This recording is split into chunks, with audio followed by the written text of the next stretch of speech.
Your Honor, I'm here to ask for your leniency for the sake of my children, Sophia and Ian.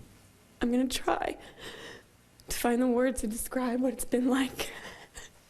An indescribable and unimaginable almost 3 years. I met Rusty when I was 18.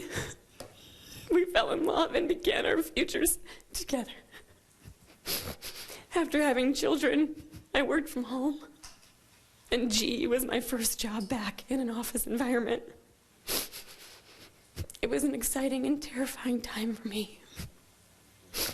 I didn't know what to expect. At first, I thought my boss, Mr. Newman, was a nice guy, taking an interest in me as his new employee. He was showing and teaching me the business, and I was appreciative.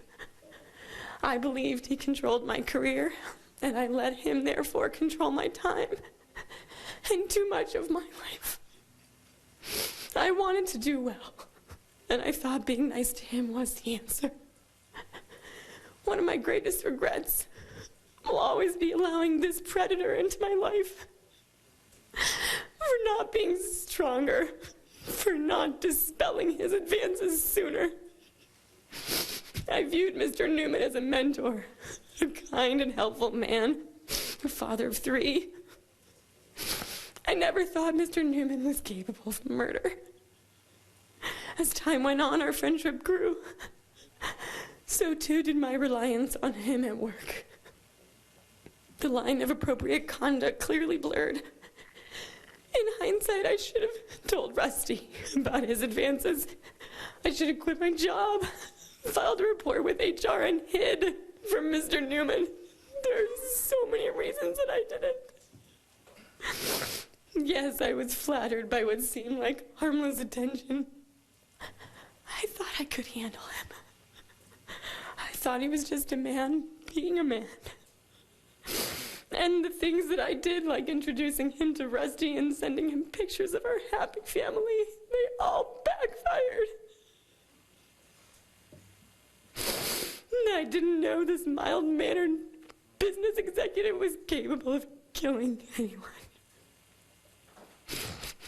In hindsight, knowing now that Mr. Newman is a murderer, I wish I would have immediately opened my GE emails and gone through them, as this court has done, for signs of what can now be seen as an obsession with me. What I remembered as isolated, inappropriate, and insignificant comments tell a different story when read in chronological order, and with the knowledge that Mr. Newman killed my husband. I am shamed by and apologize for my emails. I regret sharing anything personal with this man.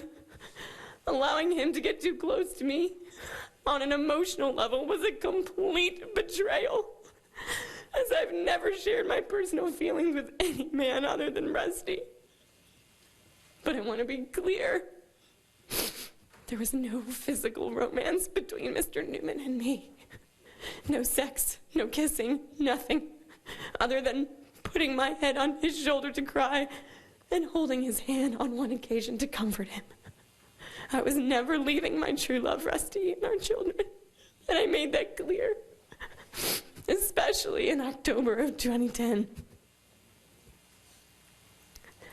After November 18th, 2010,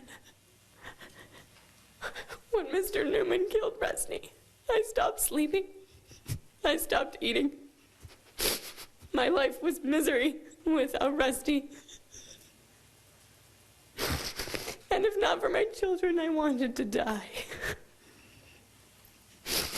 I felt those exact same feelings when visiting Rusty's gravesite with Sophia and Ian last week. For the first time in a year. Despite my state of mind following the murder, I did nothing to obstruct justice in any way. I gave the police names, passwords, access to all of my personal and GE computers and phone information. When asked on November 19th, 2010, if I knew anyone interested in breaking up my family, I said yes, and immediately gave Mr. Newman's name to the police. At At the time, I felt great apprehension about giving the name of my boss, someone who I thought was a friend, to the police as a murder suspect. But I was asked a question, and I answered it truthfully. I later took the stand at Mr. Newman's murder trial because I wanted to prove that he was sane. I did not prepare for my testimony. I didn't review any emails, and I ignored all the people who told me not to testify.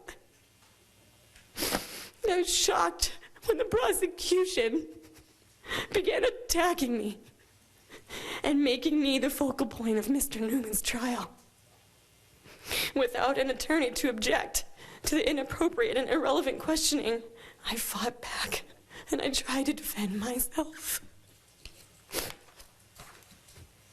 I'm embarrassed when I watch the tape of my testimony, and I feel it does not represent who I am. Emmy Newman has already robbed my children of their father and his love.